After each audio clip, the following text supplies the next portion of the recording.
Hello students, good morning to all. तो आज के लेक्चर में हम स्टार्ट करने जा रहे हैं अपना नया chapter reconstitution of partnership firm के अंडर। मैंने आपको बताया था कि रिकंस्टिट्यूशन क्या होता है। वो सारे केसेस जिसमें पार्टनरशिप का पुराना एग्रीमेंट सीज हो जाएगा और नया एग्रीमेंट स्टार्ट होगा।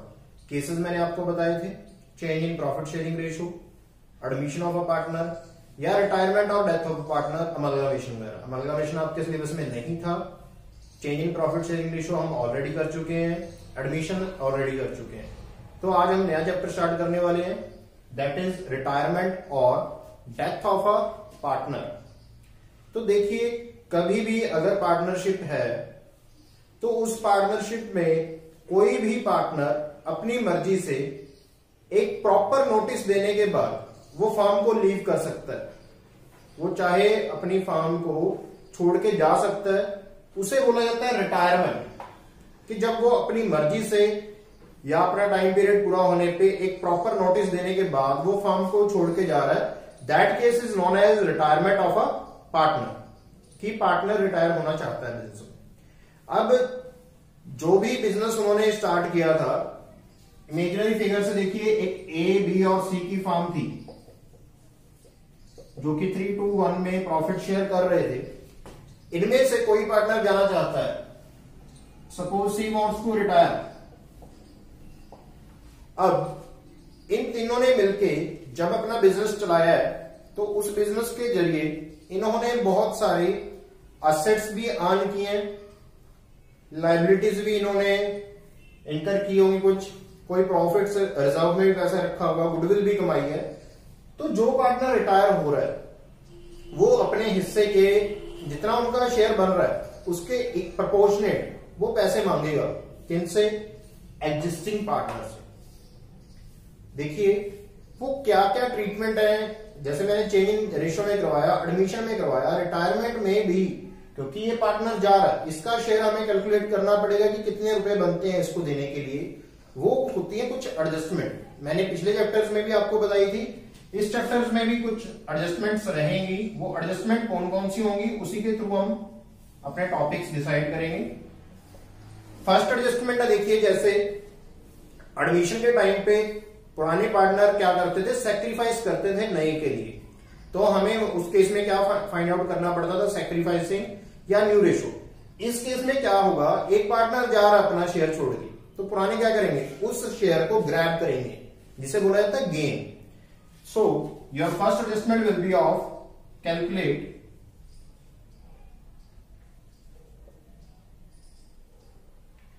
gain or new ratio। आपको पहले ये पता होना चाहिए कि उसका शेयर जो वो सी अपना शेयर सैक्रिफाइस करके गया, सी अपना शेयर छोड़ के गया, वो ए ने, बी ने, किसने कितना कितना गेन किया है। क्योंकि कुछ चीजें ऐसी होती हैं जो गेनिंग रेशियो में दी जाएंगी। ध्यान दीजिए, एडमिशन में ये रेशियो आपके लिए मैटर करती थी, सैक्रिफाइसिंग। लेकिन रिटायरमेंट के वक्त पे जो रेशियो मेन मैटर करेगी वो होगी आपकी गेनिंग रेशियो। तो फर्स्ट एडजस्टमेंट हम करेंगे कैलकुलेशन ऑफ गेन और न्यू रेशियो। आज के लेक्चर में मैं यही करवाऊंगा। एक बार पॉइंट्स आपको सारे लिख देता हूं कि कौन कौन से पॉइंट्स यूज होने वाले हैं। एक एडजस्टमेंट आप इसकी करोगे, सेकेंड आप ट्रीटमेंट करोगे, treatment of goodwill.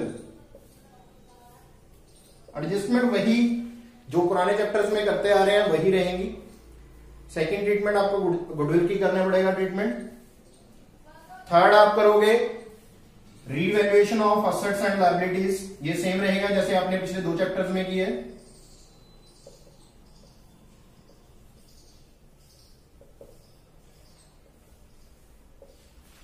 Next treatment आपका रहेगा treatment of reserves, accumulated profits और लॉसेस। ये ट्रीटमेंट रहेगा। और इसके बाद देखिए हमने सारे ट्रीटमेंट कर दिए उसको, जो भी रिटायरिंग पार्टनर का शेयर था। रिटायरिंग पार्टनर देखिए मांगेगा क्या क्या उनसे, एक तो जितनी उसने पूंजी लगाई हुई है वो पता कैसे लगेगी आपको, एसेट्स और लायबिलिटीज दी होंगी, कैपिटल गिवन होगी आप एडजस्ट करके, ठीक है। जो उसने स्टार्टिंग में पैसा लगाया था वो वापस मांगना चाहेगा अपना पैसा वापस लेने के लिए। और क्या लेगा वो, देखिए जितनी वो उन तीनों ने मिलकर गुडविल कमाई थी, वो गुडविल मॉनेटरी वैल्यू थी उसकी कुछ, वो वैल्यूएशन लगा लेंगे। अपना जितना शेयर वो छोड़ के जा रहा है, जैसे इस केस में 1/6 था, वो 1/6 किससे लेगा, बाकी जो पार्टनर रहेगी कि मैं जा रहा हूं मेरे गुडविल के पैसे दे। उस टाइम पे एसेट्स और लायबिलिटीज को दोबारा से वैल्यूएशन करनी पड़ेगी, क्योंकि मैंने बताया रिकंस्टिट्यूशन में वैल्यूएशन दोबारा होगी होगी। अगर उनमें से कुछ प्रॉफिट हो रहा है तो वो अपने प्रॉफिट का हिस्सा लेगा, अगर लॉस हो रहा है तो उसे लॉस बियर करने पड़ेंगे। रिजर्व्स, क्योंकि रिजर्व में पैसा उन तीनों ने मिलकर कमाया था, तो वो बोलेगा कि मुझे मेरा पैसा चाहिए, तो वो पैसा लेगा। अब जब उसे सारे पैसे मिल जाएंगे तो उसके बाद फाइनली क्या होगा, payment to retiring partner. Payment करने के बाद लास्ट में, जैसे मैंने पिछले 2 चैप्टर्स में बताया, कई बार पार्टनर्स क्या चाहते हैं, जो एग्जिस्टिंग रह जाते हैं, कंटिन्यूइंग रह जाते हैं, ए और बी रह गए, वो चाह रहे हैं कि हम भी अपनी कैपिटल को चेंज करेंगे। कुछ चेंज मतलब या तो टोटल कैपिटल इतनी बता देंगे वो इतनी है, या फिर उसी प्रपोर्शन में जो तीनों की पुरानी कैपिटल थी वही नई कैपिटल होगी, वो कुछ और कैपिटल लेके आएंगे, ऐसे ही कुछ, जिसे बोला जाता है एडजस्टमेंट ऑफ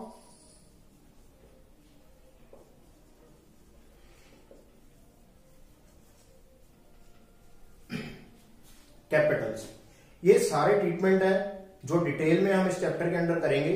आज के लेक्चर में I have restricted myself to first topic only, calculation of gain और न्यू प्रॉफिट शेयरिंग रेशियो।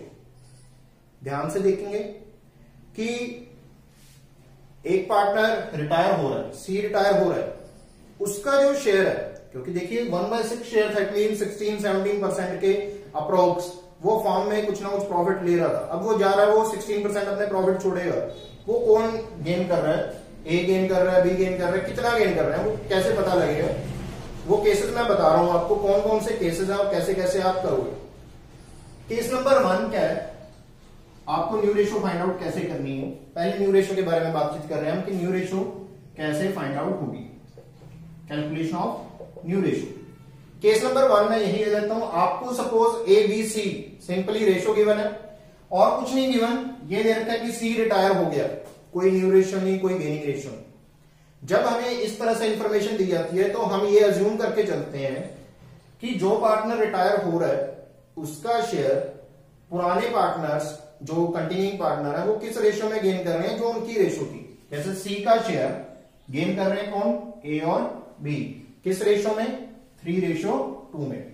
सी का शेयर कितना था, 1/6। गेन कौन कर रहा है, ए और B, A and B are gaining, किस रेशियो में गेन कर रहे हैं, इस शेयर को वो अपनी पुरानी रेशियो में गेन कर रहे हैं। इट मींस 1/6 का 3/5 कौन गेन कर रहा है, ए, दैट विल बी 3/30।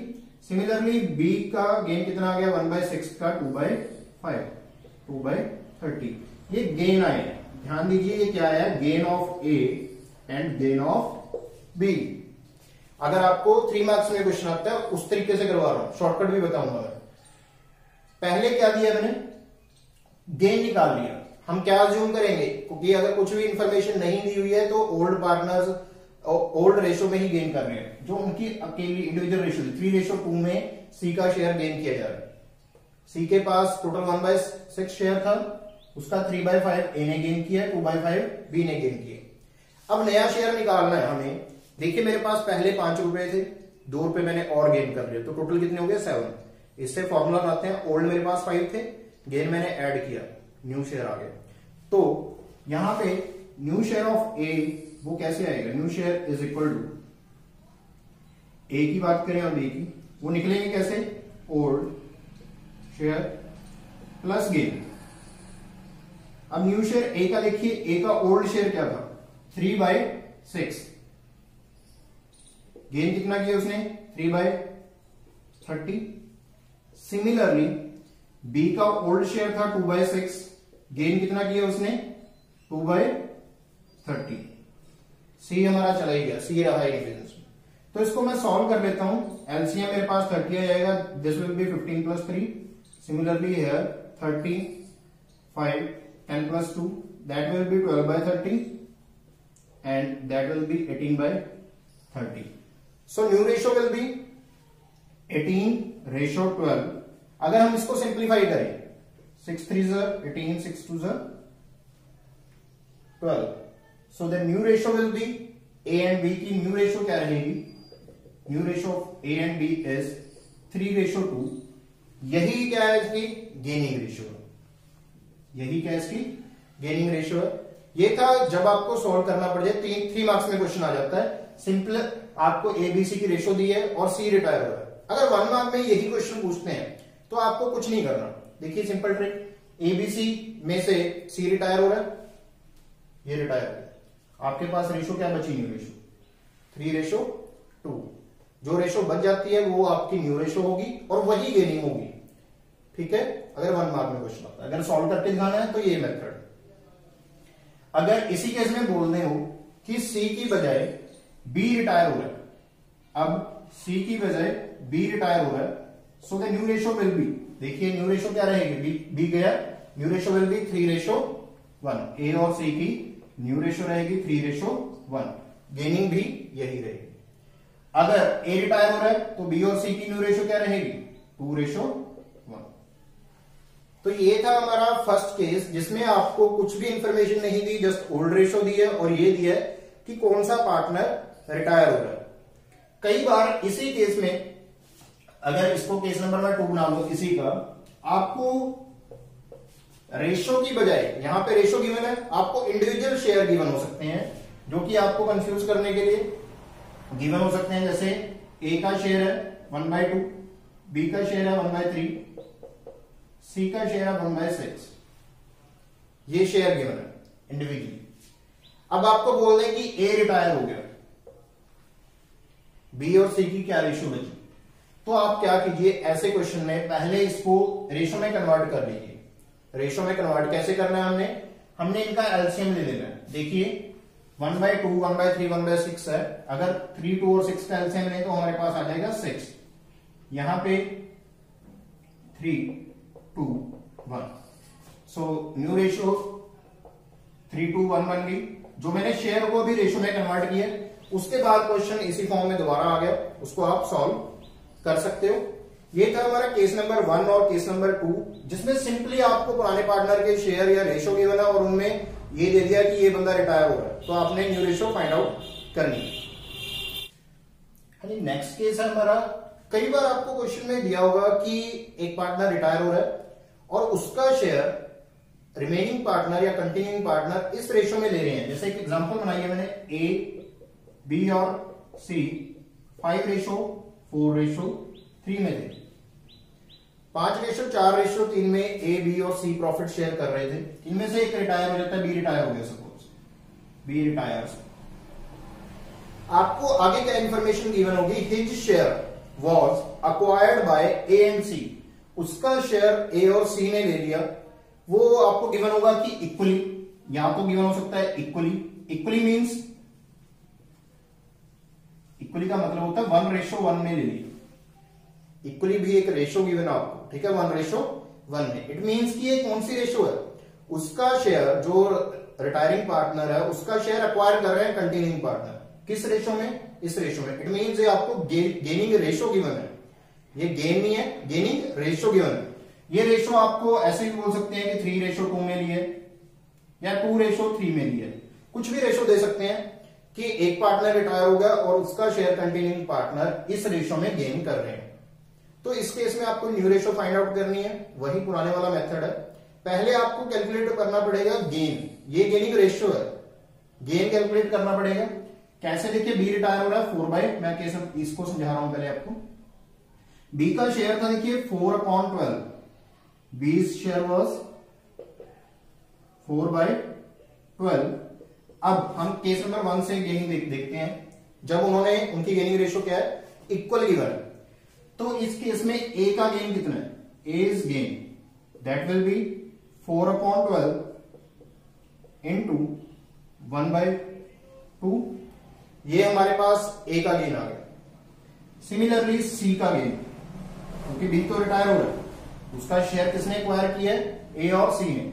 ए का गेन हमें पता लग गया, सी का गेन देखिए क्या है, सी का गेन है 4/12 इंटू 1/2, क्योंकि गेनिंग रेशो हमें गिवन है, चाहे वो इक्वली गिवन है या 1:1 गिवन है। तो ए का गेन मेरे पास आ गया 4/24, बी का भी सी का भी 4/24। इसको आप अपने समझ के अकॉर्डिंग सिंप्लीफाई कर सकते हैं। अगर आपको यहां पे बेटर लग रहा है यहां पे सिंप्लीफाई कर लीजिए, अदरवाइज जब आगे करेंगे तो भी कर सकते हैं। मैं इसको एज इट इज रख रहा हूं। आगे देखिए, ये हमारे पास गेन आया, जस्ट न्यू रेशो नहीं है ये भी। मैंने पहले एग्जांपल दिया कि मेरे पास अगर 5 रुपए हैं, 2 मैंने बाहर से ले लिए, तो मेरे पास टोटल 7 हो गए। इट मींस ओल्ड मेरे पास 5 थे, 2 का मैंने गेन किया तो न्यू आए, मैंने ओल्ड में गेन ऐड किया। So A's new share will be A's old share plus A's gain. Similarly B का आएगा, पहले ए का देख लेते हैं हम। ए का ओल्ड शेयर कितना था, ओल्ड शेयर वॉज 5/12, गेन कितना है 4/24। सिमिलरली बी का निकाल रहा हूं मैं, B's new share that C's, B तो जा रहा है हमारा रिटायरिंग पार्टनर है, C's new share will be 3/12 plus is gain, gain is 4/24। इसको हम सॉल्व करते हैं। ये सॉल्व करने के बाद मेरे पास आ जाएगा 10 + 4, यहां पे सॉल्व करने के बाद 6 + 4 that will be 10/25 and 14/25। So the new ratio will be 14:10। Further I can simplify it 7:5 between A and C. सो ये मेथड था हमारा जिसमें हमने गेनिंग रेशो गिवन होती थी, उसके बाद जरूरी नहीं कि इक्वली देंगे, कोई और रेशो भी दे सकते हैं 3:2, 2:3। वहां पे आपको प्रोसीड ऐसे ही करना है जैसे इस क्वेश्चन में किया। फर्क क्या आएगा, बस यहां पे जो 1:1 से कैलकुलेट किया है, फिर वो 3/5 और 2/5 ऐसे कैलकुलेट कर लेना। ये केस आपका सिमिलर था और इसके रिगार्डिंग मैंने केस फर्दर सब केस बताए हैं, वो आप सॉल्व करके देख लीजिएगा। इसके बाद एक नेक्स्ट केस आपको और बता रहा हूं मैं। अगर होता क्या है कि एक अकेला ही केस नंबर नेक्स्ट आगे कि एक पार्टनर रिटायर हो रहा है, एबीसी 5, 4, 3 में थे, सी सपोज रिटायर हो रहा है और इसका शेयर दिया हुआ है आपको स्पेसिफिकली कि his share is acquired by A only, कि ए अकेला ही उसका सारे का सारा शेयर ले लेता है।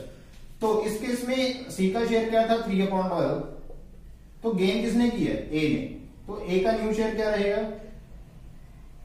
5/12 तो 3/12 दैट विल बी 8/12। और सी का आपके पास बी का शेयर आपको पता ही है क्या है न्यू शेयर, वही ओल्ड वाले के उसका 4/12। सो the new ratio will B 8:4। Simplify करेंगे 2:1। कई बार ऐसा केस दिया जाता है। एक केस मैंने देखा है कि जिसमें एडमिशन भी होता है साथ में, रिटायरमेंट भी साथ में होता है। जैसे अगर मैं इसी केस को करूं कि यहां पे A B C, case number 5 बना लेते हैं कि जहां पे एडमिशन और रिटायरमेंट आ गया, एडमिशन एंड रिटायरमेंट साइमल्टेनियसली। वो आपको पहले भी आ सकता है, बाद में भी, दोनों का कंबाइन आएगा। जैसे एबीसी 5:4:3 में सी रिटायर्स वही, और उसका शेयर अक्वायर किया है ए और बी ने, किस रेशो में 2:1 में।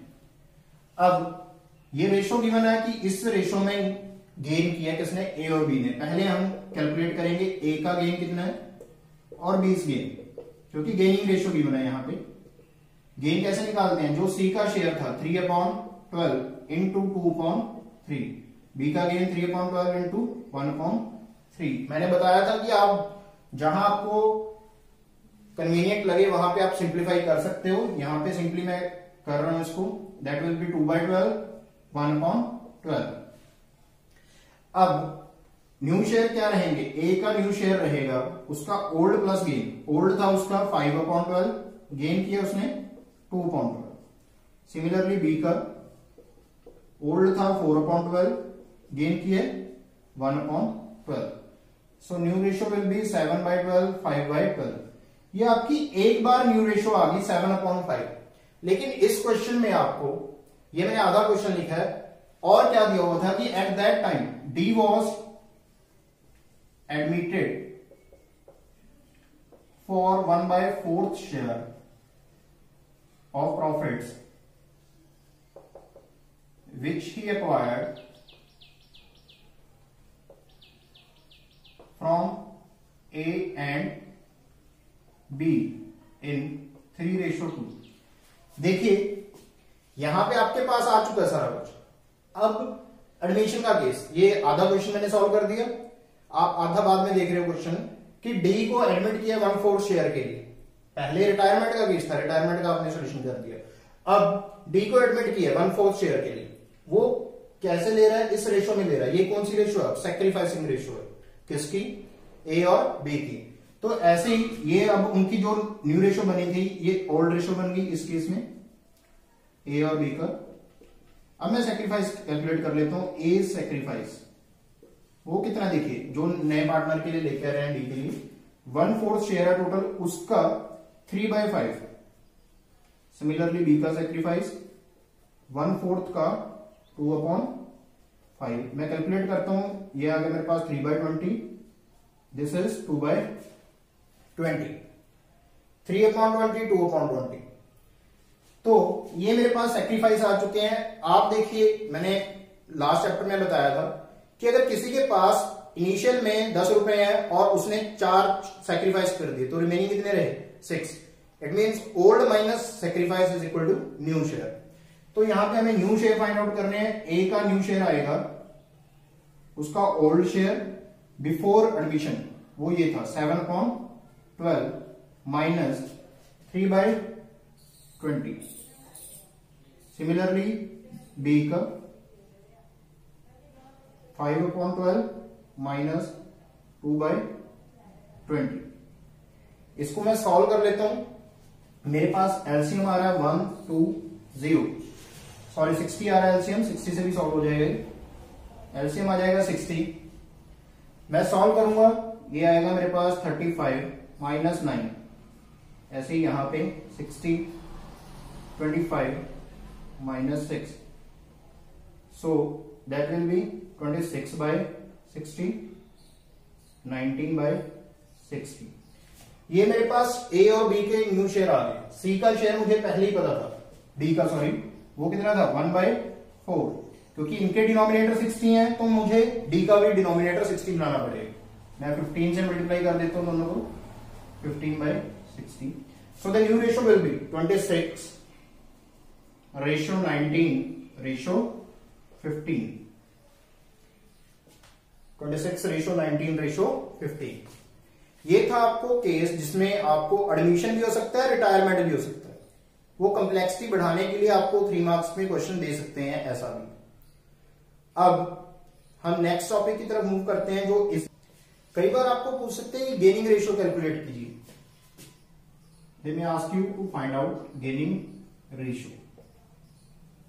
जैसे लास्ट चैप्टर में हमने सैक्रिफाइसिंग रेशियो किया था, उसका फॉर्मूला था ओल्ड माइनस न्यू। इसका रेसिप्रोकल है, उल्टा, new share new ratio minus old ratio.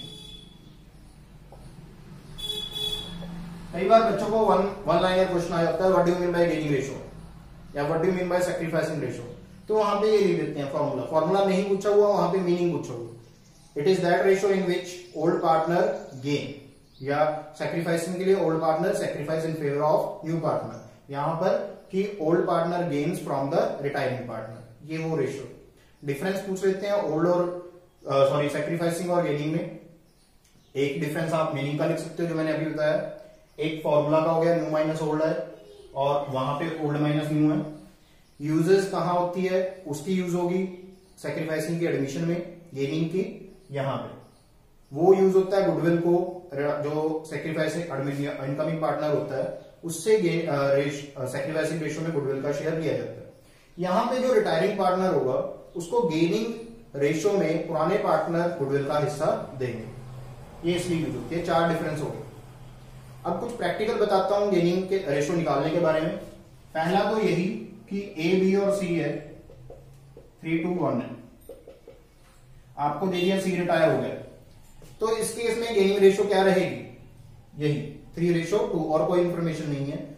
आप इसको कैलकुलेट करके भी दिखा सकते हो। वो कैसे कैलकुलेट करोगे, आप न्यू रेशो एज्यूम करोगे 3:2, उसके बाद न्यू में से ओल्ड कर दोगे। वो मैं आपको दूसरे क्वेश्चन में बताता हूं। एक केस क्या है कि आपको 5:4 या कुछ भी लगा लीजिए 4:3:2 दी है, बी रिटायर हो गया, ठीक है। न्यू रेशो गिवन है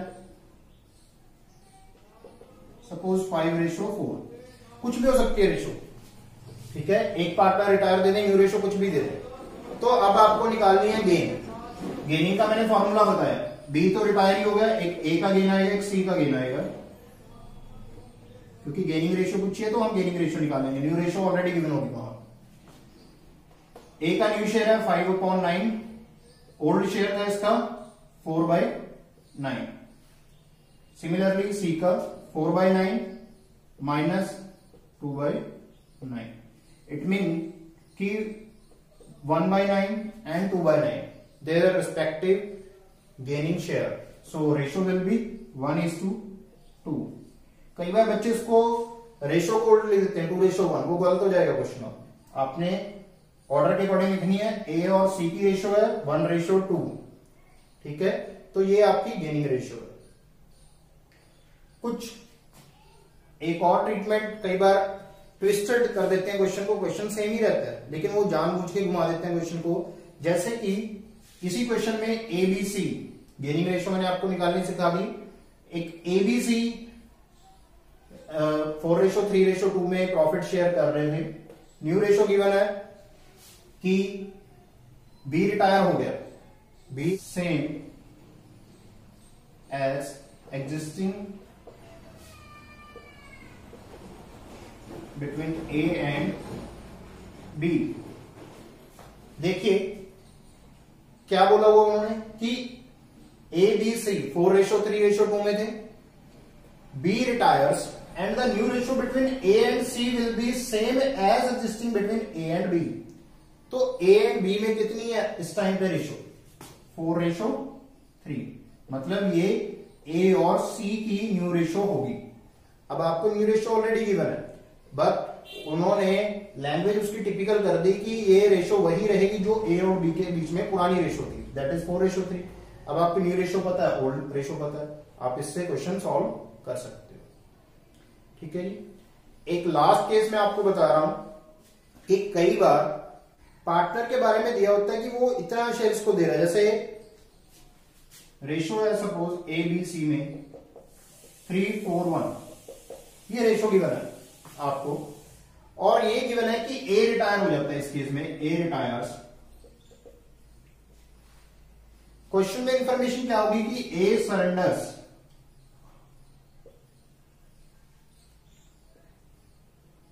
2/3 of his share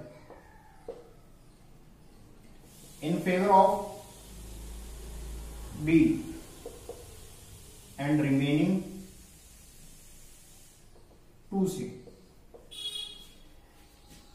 क्वेश्चन को ट्रांसलेट अगर अच्छे तरीके से कर लिया तो आपका क्वेश्चन ऑलरेडी सॉल्व है। ए ने अपने शेयर का 2/3 किसको दिया है, बी को दिया है, तो बी का गेन आप पहले कैलकुलेट करिए, बीज गेन। ए के शेयर का मतलब ए का शेयर था 3/8, उसका 2/3, ए के शेयर का 2/3 हिस्सा, ठीक है, वो आ गया आपके पास। इसको मैं सॉल्व कर रहा हूं 2/8, मतलब जितना ए का टोटल शेयर था उसमें से 2/8 कौन ले गया, बी ले गया, और बाकी सी। वो बाकी शेयर कैसे पता लगेगा, देखिए ए का टोटल शेयर कितना था, सीज गेन, सी का गेन है जो ए का रिमेनिंग शेयर है, ए इज रिमेनिंग शेयर। वो कैसे पता लगेगा, ए का जो टोटल शेयर था 3/8, इसमें से 2/8 तो बी ले गया, बाकी शेयर 1/8, मतलब ये किसने गेन किया, सी ने गेन किया। अब आपके पास बी का गेन भी आ गया, सी का गेन भी आ गया, तो न्यू शेयर फाइंड आउट करने हैं, ओल्ड प्लस गेन कर दीजिए। बी का न्यू शेयर कितना रहेगा, ओल्ड प्लस गेन। ओल्ड था इसका 4/8, गेन है 2/8। सिमिलरली सी का ओल्ड था 1/8, गेन है 1/8, so that will be 6/8, 2/8. New ratio will be 6:2 or 3:1. एक और माइनर सा डिफरेंस आपको बता दूं, कई बार ऐसे क्या होता है 2/3 ऑफ हिज शेयर, कि उसके शेयर का इतना परसेंटेज, मतलब ये परसेंटेज गिवन है। कई बार वो देते हैं फ्रॉम, मैंने पिछले चैप्टर में भी बताई थी ये बात, ऑफ और फ्रॉम। फ्रॉम मीन्स में से, कि इसमें से, ठीक है, इतना। वो आपको डायरेक्टली अगर फ्रॉम दे रहे हैं कि फ्रॉम हिज शेयर इतना आपको दे रहा है, वो सरेंडर कर रहा है। यहां पे लिखा होता 2/3 from his share, it means 2/3 ही दे रहा हो। यहां पे आपको कैलकुलेट करने की जरूरत ना पड़ती, लेकिन यहां पे क्या लिखा होगा 2/3 ऑफ हिज शेयर, कि अपने शेयर का इतने हिस्सा। तो यहां पे आपको इसका मीनिंग होता है का कैलकुलेट करना पड़ेगा। जहां पे ऑफ ट्रांसलेशन है सिंपली कि ऑफ हिज शेयर, अपने शेयर का इतने हिस्सा 2/3 पार्ट वो सेक्रीफाइस या गेन कर रहा है, ठीक है। तो आपको कैलकुलेट करना पड़ेगा। अगर सीधे ही फ्रॉम दिया है तो आपको कैलकुलेट करने की जरूरत नहीं है, वो ऑलरेडी आपको शेयर गिवन। तो ये था हमारा एडजस्टमेंट में first topic, that was calculation of gain और new profit sharing ratio. I hope कि सभी ने ध्यान से सुनेंगे और सभी को समझ में आ गया होगा ये। इसके बाद हम नेक्स्ट लेक्चर में ये फॉलोइंग टॉपिक्स करेंगे और इसकी प्रैक्टिकल इलस्ट्रेशन या प्रॉब्लम्स करेंगे। तो आज के लेक्चर में इतना ही। With this, thank you, signing of.